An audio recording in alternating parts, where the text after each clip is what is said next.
Hi hello ಎಲ್ರಿಗೂ ನಮಸ್ಕಾರ. Welcome to Sandhya Shetty's kitchen. ಇವತ್ತಿನ ವಿಡಿಯೋದಲ್ಲಿ ಲೆಮನ್ ಪೆಪ್ಪರ್ ಚಿಕನ್ ರೆಸಿಪಿನ ಶೇರ್ ಮಾಡ್ತಾ ಇದ್ದೀನಿ. ಲೆಮನ್ ಪೆಪ್ಪರ್ ಚಿಕನ್ ಮಾಡೋದಕ್ಕೆ ಮೊದಲಿಗೆ ನಾನಿಲ್ಲಿ ಅರ್ಧ kg ಆಗೋಷ್ಟು ಚಿಕನನ್ನು ತೊಗೊಂಡಿದ್ದೀನಿ.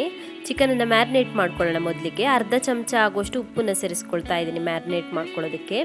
ಹಾಗೆಯೇ ಅರ್ಧ ನಿಂಬೆಹಣ್ಣನ್ನು ಹಿಂಡ್ಕೊಳ್ತಾ ಇದ್ದೀನಿ.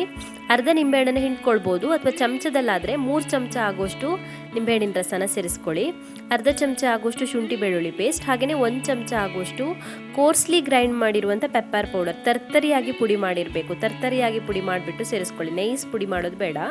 1 ಚಮಚ ಹಾಕೊಂಡಿದ್ದೀನಿ ಪೆಪ್ಪರ್ ಪೌಡರ್ನ. ಹಾಗೆಯೇ 2 ರಿಂದ 3 ಚಮಚ ಆಗೋಷ್ಟು ಮೊಸರನ್ನ ಸೇರಿಸ್ಕೊಳ್ಬೇಕು. ದೊಡ್ಡ ಚಮಚದಲ್ಲಿ 3 ಚಮಚ ಮೊಸರನ್ನ ಹಾಕೊಂಡಿದ್ದೀನಿ. ಚೆನ್ನಾಗಿ ಮಿಕ್ಸ್ ಮಾಡ್ಕೊಳ್ಳಿ, ಬೇರೇನು ಐಟಮ್ ಸೇರಿಸ್ಲಿಕ್ಕಿಲ್ಲ. ಚೆನ್ನಾಗಿ ಮಿಕ್ಸ್ ಮಾಡಿಬಿಟ್ಟು ಇದನ್ನ ಒಂದು ಅರ್ಧ ಗಂಟೆಗಳ ಕಾಲ ಮ್ಯಾರಿನೇಟ್ ಮಾಡ್ಕೊಳ್ಳೋಣ. ಅರ್ಧ ಗಂಟೆ ಮ್ಯಾರಿನೇಟ್ ಮಾಡ್ಕೊಂಡಿದ್ದೀನಿ ಚಿಕನನ್ನು. ಇವಾಗ ಒಂದು ಬಾಣಲಿನ ಕಾಯಿಸ್ಬಿಟ್ಟು ಅದಕ್ಕೆ 3 ರಿಂದ 4 ಚಮಚ ಎಣ್ಣೆನ ಸೇರಿಸ್ಕೊಳ್ಳಿ. ಎಣ್ಣೆ ಚೆನ್ನಾಗಿ ಕಾದ ನಂತರ ಅದಕ್ಕೆ ಗರಂ ಮಸಾಲೆ ಐಟಮ್ಸನ್ನು ಸೇರಿಸ್ಕೊಳ್ಳೋಣ. ಚಕ್ಕೆ, ಲವಂಗ, ಸ್ಟಾರ್ ಸೋಂಪು ಮತ್ತು ಒಂದು ಸ್ವಲ್ಪ ಪೆಪ್ಪರ್ನ ಸೇರಿಸ್ಕೊಂಡಿದ್ದೀನಿ, ಕಾಳು ಮೆಣಸನ್ನು. ಚೆನ್ನಾಗಿ ಮಿಕ್ಸ್ ಮಾಡ್ಕೊಳ್ಳಿ. ಒಂದು 30 ಸೆಕೆಂಡ್ಗಳ ಕಾಲ ಚೆನ್ನಾಗಿ ಫ್ರೈ ಮಾಡ್ಕೊಳ್ಳಿ ಗರಂ ಮಸಾಲೆ ಐಟಮ್ಸನ್ನು. ಗರಂ ಮಸಾಲೆ ಐಟಮ್ಸನ್ನು ಚೆನ್ನಾಗಿ ಫ್ರೈ ಮಾಡಿ ಆದ ನಂತರ ನಾವು ಮ್ಯಾರಿನೇಟ್ ಮಾಡಿ ಇಟ್ಕೊಂಡಿರುವಂಥ ಚಿಕನನ್ನು ಸೇರಿಸ್ಕೊಳ್ಳೋಣ. ಚಿಕನನ್ನು ಜಾಸ್ತಿ ಹೊತ್ತು ಮ್ಯಾರಿನೇಟ್ ಮಾಡಿದಷ್ಟು ಸಾಫ್ಟಾಗಿ ಜ್ಯೂಸಿಯಾಗಿ ಚೆನ್ನಾಗಿ ಬರುತ್ತೆ. ಮೊಸರಲ್ಲಿ ಎಷ್ಟು ಹೊತ್ತು ಮ್ಯಾರಿನೇಟ್ ಮಾಡ್ತೀವೋ ಅಷ್ಟು ರುಚಿಯಾಗಿ ಬರುತ್ತೆ. ಕಡಿಮೆ ಅಂದರೆ ಒಂದು ಅರ್ಧ ಗಂಟೆ ಆದ್ರೂ ಮ್ಯಾರಿನೇಟ್ ಮಾಡ್ಕೊಳ್ಳಿ. ಇವಾಗ ಹೈ ಫ್ಲೇಮಲ್ಲಿ 1 ನಿಮಿಷದವರೆಗೂ ಓಪನಲ್ಲಿ ಇಟ್ಬಿಟ್ಟು ಕುಕ್ ಮಾಡ್ಕೊಳ್ಳೋಣ. 1 ನಿಮಿಷ ಹೈ ಫ್ಲೇಮಲ್ಲಿ ಓಪನಲ್ಲಿ ಇಟ್ಬಿಟ್ಟು ಕುಕ್ ಮಾಡ್ಕೊಂಡ ನಂತರ ತಿರುಗಿಸಿ ಹಾಕೊಳ್ಳಿ. ಎಲ್ಲ ಪೀಸ್ಗಳನ್ನು ತಿರುಗಿಸಿ ಹಾಕೊಂಡ್ಬಿಟ್ಟು ಇನ್ನೊಂದು ಕಡೆಗೆ ಕುಕ್ ಮಾಡ್ಕೊಳ್ಬೇಕು. ನೀವು ನೋಡ್ತಿರ್ಬೋದು ಲೈಟಾಗಿ ಕಲರ್ ಚೇಂಜ್ ಆಗಿದೆ ನೋಡಿ. ಹೈ ಫ್ಲೇಮಲ್ಲಿ ಕುಕ್ ಮಾಡ್ಕೊಂಡಾಗ ಈ ರೀತಿ ಕಲರ್ ಚೇಂಜ್ ಆಗುತ್ತೆ, ಕೆಂಪಗಾಗುತ್ತೆ. ತಿರುಗಿಸಿ ಹಾಕೊಂಡ್ಬಿಟ್ಟು ಇನ್ನೊಂದು ಕಡೆಗೂ ಕೂಡ 1 ನಿಮಿಷದವರೆಗೂ ಹೈ ಫ್ಲೇಮಲ್ಲಿ ಕುಕ್ ಮಾಡ್ಕೊಳ್ಳೋಣ. ಚಿಕನನ್ನು 2 ಕಡೆಗೆ ತಿರುಗಿಸಿ ಹಾಕೊಂಡ್ಬಿಟ್ಟು ಹೈ ಫ್ಲೇಮಲ್ಲಿ ಕುಕ್ ಮಾಡ್ಕೊಂಡಿದ್ದೀನಿ. ಚಿಕನ್ ಲೈಟಾಗಿ ಕೆಂಪಗಾಗಿದೆ ನೋಡಿ. ಹೈ ಫ್ಲೇಮಲ್ಲಿ ಕುಕ್ ಮಾಡಿಕೊಂಡ್ರೆ ಈ ರೀತಿಯಾಗಿ ಕಲರ್ ಚೇಂಜ್ ಆಗುತ್ತೆ. ಚಿಕನ್ ಇನ್ನೂ ಪೂರ್ತಿಯಾಗಿ ಬೆಂದಿಲ್ಲ. ಇವಾಗ ಮೀಡಿಯಂ ಫ್ಲೇಮಲ್ಲಿ ಮುಚ್ಚಳನ ಮುಚ್ಚಿಬಿಟ್ಟು ಮತ್ತೆ 10 ನಿಮಿಷದವರೆಗೂ ಕುಕ್ ಮಾಡ್ಕೊಳ್ಬೇಕು. 10 ನಿಮಿಷದವರೆಗೂ ಮುಚ್ಚಳನ ಮುಚ್ಚಿಬಿಟ್ಟು ಚಿಕನನ್ನು ಚೆನ್ನಾಗಿ ಬೇಯಿಸ್ಕೊಂಡಿದ್ದೀನಿ. ಇವಾಗ ಚೆನ್ನಾಗಿ ಬೆಂದಿದೆ. ಒಂದ್ಸಲ ಚೆನ್ನಾಗಿ ಮಿಕ್ಸ್ ಮಾಡ್ಕೊಳ್ಳಿ. ಚೆನ್ನಾಗಿ ಮಿಕ್ಸ್ ಮಾಡಿ ಆದ ನಂತರ ಇವಾಗ ಇನ್ನೊಂದು ಸ್ವಲ್ಪ ಪೆಪ್ಪರ್ ಪೌಡರ್ನ ಸೇರಿಸ್ಕೊಳ್ಳೋಣ. ಸ್ಟಾರ್ಟಿಂಗಲ್ಲಿ ಸೇರಿಸ್ಕೊಂಡಿದ್ವಲ್ವ ಅದೇ ರೀತಿಯಾಗಿ ತರ್ತರಿಯಾಗಿ ಪುಡಿ ಮಾಡಿರುವಂಥ ಅರ್ಧ ಚಮಚ ಆಗೋಷ್ಟು ಪೆಪ್ಪರ್ ಪೌಡರ್ನ ಸೇರಿಸ್ಕೊಳ್ಳೋಣ, ಕಾಳು ಮೆಣಸಿನ ಪುಡಿನ. ಹಾಗೆಯೇ ಇದಕ್ಕೆ 1/4 ಚಮಚ ಆಗೋಷ್ಟು ಗರಂ ಮಸಾಲೆ ಪುಡಿನ ಸೇರಿಸ್ಕೊಳ್ಳಿ.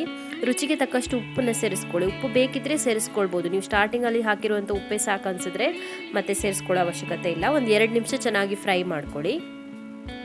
ಇವಾಗ ಇದಕ್ಕೆ ಡೈಲ್ಯೂಟ್ ಮಾಡಿರುವಂಥ ಕಾರ್ನ್ಫ್ಲೋರ್ನ ಸೇರಿಸ್ಕೊಳ್ಳೋಣ. 1 ಚಮಚ ಆಗೋಷ್ಟು ಜೋಳದ ಹಿಟ್ಟನ್ನು ಅರ್ಧ ಲೋಟ ಆಗೋಷ್ಟು ನೀರು ಸೇರಿಸಿ ಚೆನ್ನಾಗಿ ಮಿಕ್ಸ್ ಮಾಡಿಬಿಟ್ಟು ಸೇರಿಸ್ಕೊಳ್ತಾ ಇರೋದು. ಈ ರೀತಿಯಾಗಿ ಜೋಳದ ಹಿಟ್ಟನ್ನು ಸೇರಿಸ್ಕೊಳ್ಳೋದ್ರಿಂದ ಚಿಕನ್ಗೆ ಚೆನ್ನಾಗಿ ಕೋಟಿಂಗ್ ಕೊಡುತ್ತೆ. ಇದು ಚಿಕನ್ ಡ್ರೈ ಆಗೋದಿಲ್ಲ. ಚೆನ್ನಾಗಿ ಮಿಕ್ಸ್ ಮಾಡ್ಕೊಳ್ಳಿ. ನಿಮ್ಗೊಂದು ವೇಳೆ ಲೆಮನ್ ಪೆಪ್ಪರ್ ಚಿಕನ್ ಗ್ರೇವಿ ಬೇಕು ಅನಿಸಿದ್ರೆ ಕಾರ್ನ್ಫ್ಲೋರ್ ಮತ್ತು ನೀರು ಎರಡನ್ನು ಕೂಡ ಜಾಸ್ತಿ ಸೇರಿಸ್ಕೊಳ್ಬೇಕಾಗುತ್ತೆ. ನಿಮಗೆ ಎಷ್ಟು ಗ್ರೇವಿ ಬೇಕೋ ಅದಕ್ಕೆ ಅನುಗುಣವಾಗಿ ಸೇರಿಸ್ಕೊಳ್ಬೇಕಾಗತ್ತೆ.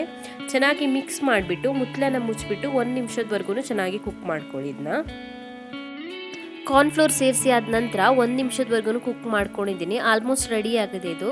ಕೊನೆಯದಾಗಿ ಇದಕ್ಕೆ 4-5 ಬೆಳ್ಳುಳ್ಳಿ ಹೆಸರನ್ನು ಚಿಕ್ಕದಾಗಿ ಹೆಚ್ಚಿಬಿಟ್ಟು ಸೇರಿಸ್ಕೊಳ್ತಾ ಇದ್ದೀನಿ. ಹಾಗೆಯೇ 4 ರಿಂದ 5 ಹಸಿಮೆಣಸಿನ್ಕಾಯಿನ ದೊಡ್ಡದಾಗಿ ಕಟ್ ಮಾಡಿಬಿಟ್ಟು ಸೇರಿಸ್ಕೊಳ್ಬೇಕು.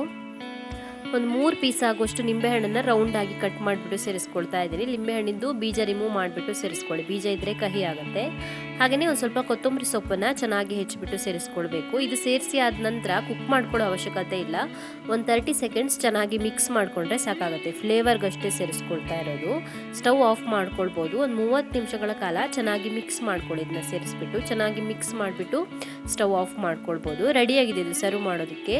ಲೆಮನ್ ಪೆಪ್ಪರ್ ಚಿಕನ್ ತುಂಬಾ ಟೇಸ್ಟಿಯಾಗಿ ಬರುತ್ತೆ ತಿನ್ನೋದಕ್ಕೆ. ಮನೆ ಸಿಂಪಲ್ ಆಗಿರುವಂಥ ಸ್ಟಾರ್ಟರ್ ಅಂತ ಹೇಳ್ಬೋದು. ಎಲ್ಲರೂ ಇಷ್ಟಪಡ್ತಾರೆ ಈ ರೀತಿಯಾದಂಥ ರೆಸಿಪಿನ. ಬಹಳ ಸುಲಭವಾಗಿ ಕ್ವಿಕ್ ಆಗಿ ಪ್ರಿಪೇರ್ ಮಾಡ್ಬೋದು. ಇದನ್ನ ಐಟಮ್ಸ್ ಕೂಡ ಜಾಸ್ತಿ ಬೇಡ ಇದನ್ನ ಪ್ರಿಪೇರ್ ಮಾಡೋದಕ್ಕೆ. ಟ್ರೈ ಮಾಡಿ ನೀವು ಕೂಡ. Thank you for watching my video. ನಿಮಗೆ ವಿಡಿಯೋ ಇಷ್ಟವಾಗಿದ್ದರೆ ವಿಡಿಯೋಗೆ ಒಂದು ಲೈಕ್ ಕೊಡಿ. ಹಾಗೆಯೇ ಕಮೆಂಟಲ್ಲಿ ತಿಳಿಸಿ ಹೇಗಿದೆ ಅಂತ. ನೀವು ನನ್ನ ಚಾನಲ್ಗೆ ಇನ್ನೂ ಸಬ್ಸ್ಕ್ರೈಬ್ ಮಾಡಿಲ್ಲ ಅಂದರೆ ಇವಾಗಲೇ ಸಬ್ಸ್ಕ್ರೈಬ್ ಮಾಡ್ಕೊಳ್ಳೋದನ್ನು ಮರಿಬೇಡಿ.